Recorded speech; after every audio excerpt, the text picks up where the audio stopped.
Hey guys, so gonna be doing a VOD review slash analysis slash commentary slash whatever the fuck you want to call it of one of my own games today. Did one of these before, haven't done them in a while, and haven't done one about a game on my main. So I thought I'd do it because I've released a lot of coaching videos recently, or a decent amount, talking about jungle, and I have a few more that I'm lining up to release. So I wanted to, and I talk about a lot of concepts in these coaching videos, but I thought it'd be beneficial for people who watch those and some of my commentaries to kind of see some of these concepts in action, and also kind of see that sometimes, I like fall into like the pitfalls that I tell people not to fall into.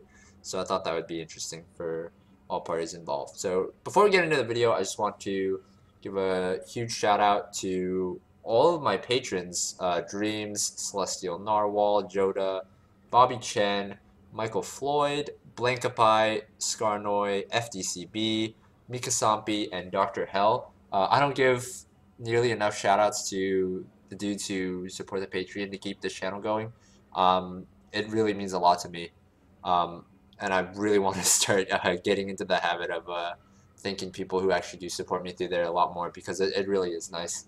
It really does give me the motivation to keep going. And of course, all the Twitch subs too. I don't have a list right now, but I do also plan to get back into streaming soon.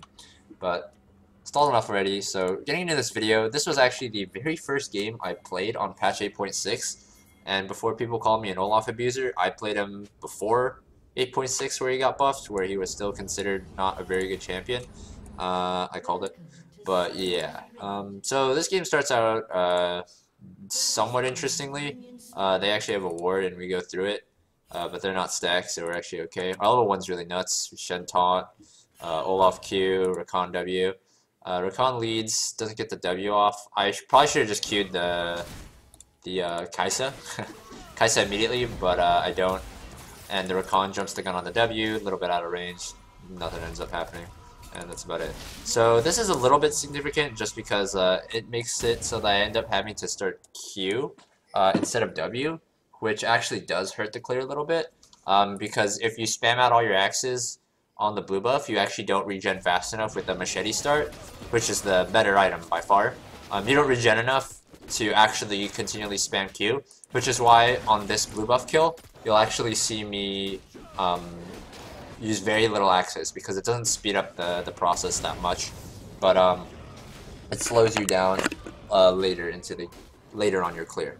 So I just throw a few axes on the ground, nothing too special. I just want to I just don't want to use too much mana, so that when I end up going to the wolves here, you'll see that I never run out of mana. I can throw the axes as much as I want, and then as soon as I come off cooldown, I clear the wolves pretty cleanly. So in this game, I have a Chen versus Teemo matchup, which is a matchup Chen is almost always going to lose. As for bot lane, this is a matchup which I'm pretty sure they're always going to push it and win. Rakan's a really strong lane.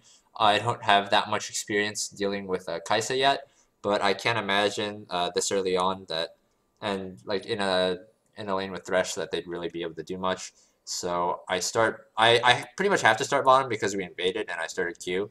But I would probably, I'd probably start top otherwise, but in this case, just to get an early kill, for the sake of just looking out for myself, it's not the worst thing in the world, because this lane will be pushing in no matter what. So if I did end up starting top side and I cleared down a bottom, unless this was diveable immediately, in this case it maybe even is, honestly, I would not really actually be able to get anything starting top. So even though I was forced to start bottom, it wasn't too bad this game.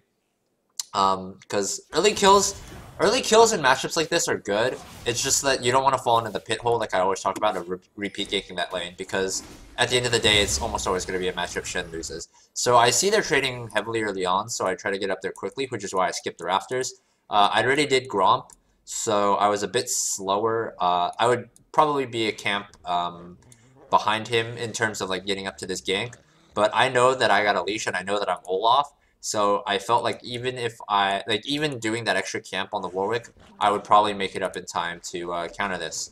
And lo and behold, we actually end up missing each other by just a little bit. And by the time we see Warwick, it's too late for me to chase him this way, so I just go around here, and we end up fighting a 2v2 that I don't particularly play that well, but it ends up going okay. We get the 1 kill. I should have just walked away. I actually walked into the wave and got murdered. Had I not walked into the wave and gotten murdered and just dropped the aggro in the bush properly, I guess I didn't even realize this was warded. I'm only now realizing it in the replay. I guess I didn't even hit the bush anyway, but in a perfect world where this bush isn't warded, I don't know why this is warded. In a perfect world where this isn't warded, I just go into the bush real quick, drop the aggro, then come back out. The minions will be attacking each other until I attack Warwick, but they'll only start hitting me after I hit Warwick, and by that time we should already basically have secured the kill on him. But because this is warded and because I don't actually drop the aggro of the minions and I walk back into this huge ass wave, I get murdered. Warwick flashes on me for the finish and Chen can't finish him off because Warwick at low HP is ridiculous. Okay, so first real mistake there, just more of like a mechanical one more than like a macro one. Like going up for this gank was actually fine because it was like the obvious play for Warwick. If we both end up into a position where he can't gank my solo lanes early, I win out because I farm faster. So as long as I'm up here early to stop the 2v2 or just like win the 2v2 or just like prevent Chen from getting killed, that's fine. Obviously the 1-for-1 could have been better, but at the end of the day, like I accomplished what I came up here to do. So I actually make a mistake here. I quickly realized that I have to path topside here. I don't really have a choice. These two camps are down until 4:30, 4:50-ish. So I basically have to path topside without my double buffs, obviously, because I'm dead. So I actually should have just bought the jungle smite item and boots here to try to get a re-gank off on top lane once I see he TP's back in. But I actually make a mistake and get really greedy, and I buy Cinder here to farm faster. When in reality, it actually doesn't really do anything for me in terms of farming faster either, because I'd be able to spam more axes with more mana regen had I bought the jungle item, and I'd also made it to my camps faster if I bought the boots. So this was actually a really big misplay by me to buy these items. And I end up going to Krugs because that's the optimal path here. You always want to end on the closer parts of your jungle, like I always stress. So I would do Krugs here, and then I could look, and then if there wasn't there, in which case the gank is there, then I would just go to Rafters, and then I could just clear down to here, and it'd be up right around that time, because it's spawning in a minute by now, and it'll take me about a minute to clear these two camps and then get down there. So the path would be good, which is why you start the Krugs here, and you leave yourself an position where you have more opportunities available to you. So I end up clearing these. I lose a lot of mana because I don't have Talisman. Or the jungle item, and I go for this top gank, and it's a really easy gank because Warwick shouldn't still be up here. It's been too long, and I read it properly. He's not here to counter gank. I even drop the control word to know I'm not spotted. I go straight in, and this is the big misplay. I don't actually have there's no reason for me to throw this axe at all. I actually have the perfect cutoff angle on him. My laner has flash and a hard CC to lock him down so I can guarantee the axe. And I don't have a lot of extra mana, and I don't have blue smite or red smite. So I shouldn't be, and ghost. I don't have ghost either. This is a bug. I don't have any of those. So if I run out of mana for axes, it's really bad. And I can just get a guaranteed axe instead of chugging it max range and missing it and risking missing it. Even if I hit the axe here, it's a bad play. I just shouldn't throw this at all. And what ends up happening is Chen hits the taunt as like he properly should. This axe is good. This axe is good because I basically tell him flash then, or you can't flash at all. And even if he flashes here, I can run him down if I have another axe. Problem is, because I threw that first axe, I'm actually out of mana. I don't have blue smite to catch back up. I don't have ghost to catch back up. And we lose a kill that should have been free because of my poor mana management and my misbuys. So really sad. And now I have to walk back into my jungle with 0 extra mana regen outside of base, which means doing these rafters are really slow, and now my path sucks because I basically have to back after these unless I want to do all these camps with no mana, and this is the one that spawns first because I did Grom first. Like, the walls will be up soon, but like I'd have to cross in a really awkward position because I'd have to do, if I want my camps to have good spawn alignments, I have to do the Gromp first. So because I have no mana, and because it would fuck up my pathing at this point, I just decided to take the base, which sucks because mid lane is in a prime position to gank right now, but I don't really have a choice because I'm out of mana without any way to get it back. So I actually really ended up fucking myself on this second outing because I missed bot. So I go back out here. Mid lane has to back soon. Kassadin used TP to replenish, so he's just catching a few more minions. He won't die because Kassadin's not 6. He is the base here, so I do the wolves first. I know I always stress doing Gromp, but this is one of the cases where it's acceptable to do the wolves first because my thought process is he's going to push this wave in because he knows Orianna's going to base, so I'm going to do the wolves, so I'm close to catch the mid wave afterwards. But what ends up happening is Kassadin chooses not to push, so I don't have any wave to catch another turret, so I just go do my Gromp, which is fine. Nothing wrong here, pretty standard stuff. I wait to smite till the end, so I have more attack speed while doing the camp. And now I go play off my severely winning bot lane. So this is something that is a little bit scary because Xayah's out of mana and Rakan uses his W to help push. But this is something that you can set up pretty easily that people don't understand. If Rakan has W here, and Xayah has some more mana and maybe some feathers, Rakan can just W them here, and I'm a little bit behind the play too, but basically Rakan just W's them here outside of turret range. I'm set up, I throw axes at them, and we kill them before they get to the turret, and suddenly we get free first turret, and bot lane is completely over.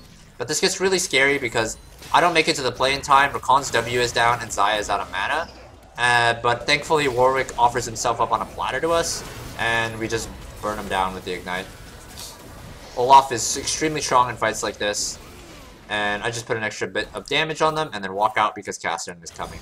So even though I'm a little bit late to the play and our communication towards the play isn't the greatest, we still end up getting a kill because Warwick misplays, thinks that they can take a 3v3 that they can't.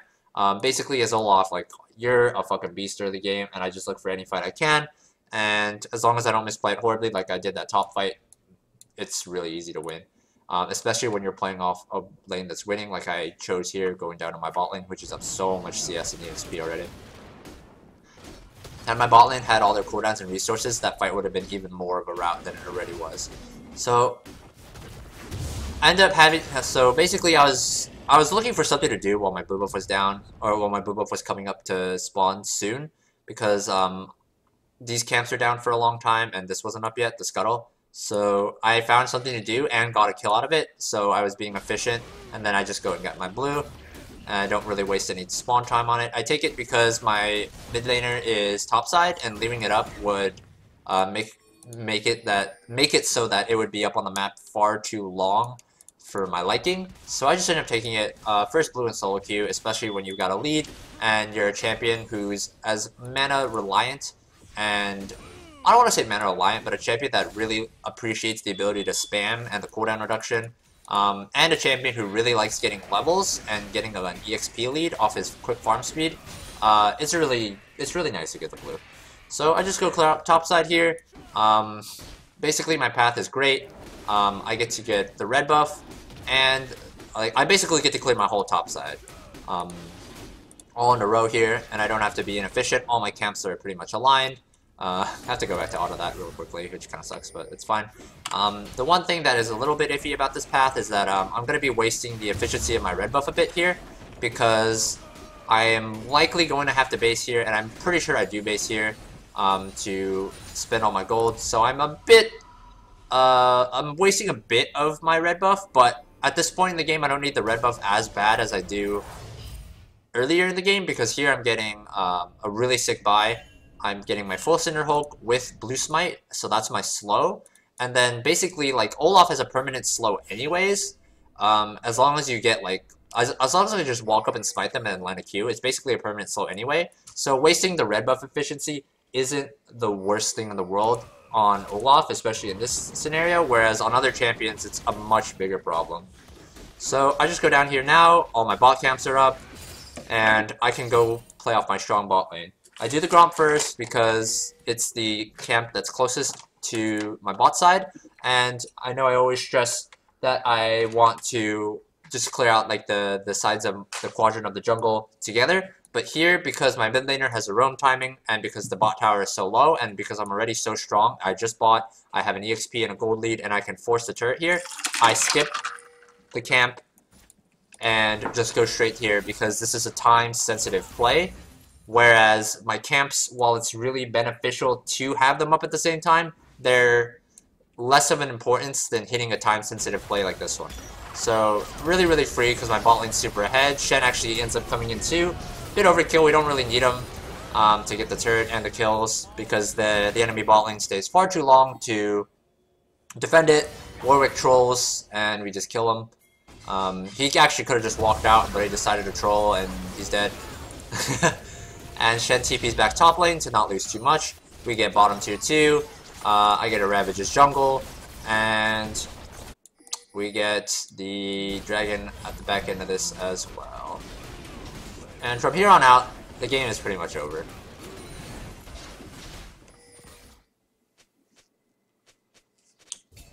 I don't go for this ward because my bot lane based, my mid lane's based. There's a chance that they collapse on me and I give up a free kill. If I go for that ward, because I don't have my lanes behind me either, so I just let it go for now. We can clear it later on. Anytime. So we just get the dragon here. Huge gold lead.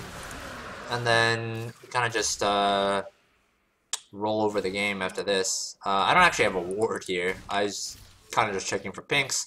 They don't need me for this Kaisa kill. I just cut her off from the top side, but she's kind of just dead anyway.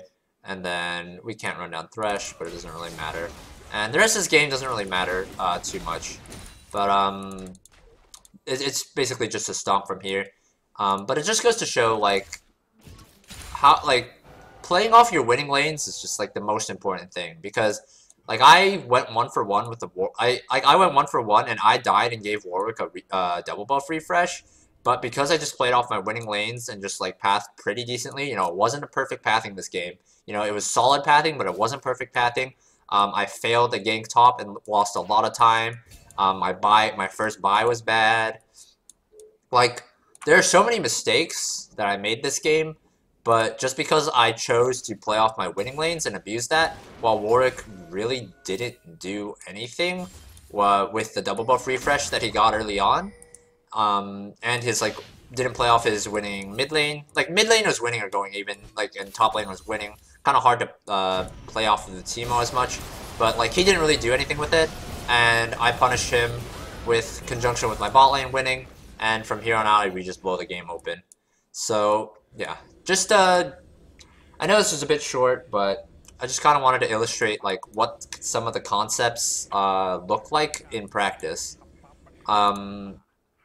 And to kind of show, like, yeah, like,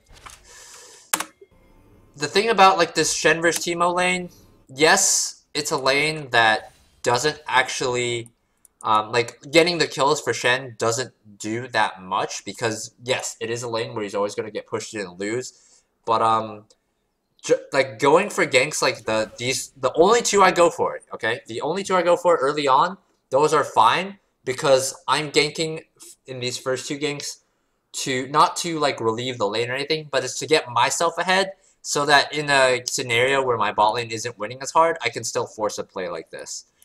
It's just a mechanical error that misses us this kill, and a mechanical error as well that made this kill end up going 1-for-1. I talk about not going to dead lanes a lot,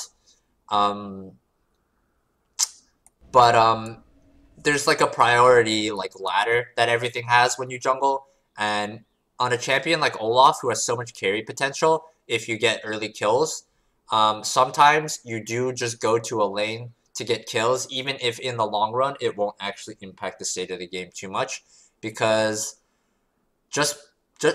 and that's because when you get a lead yourself, then you can make plays like this. Even without the mid laner here, even without the Shen TP here, I could have forced this play, because up until this point, I made I made mistakes, but I didn't make so many mistakes that my pathing otherwise would prevent me from making this play, basically. So yeah, that's about it for this video. Not the kind of an awkward explanation, but hopefully you guys understand what I'm trying to get across in this video. Thanks for watching, guys. Peace.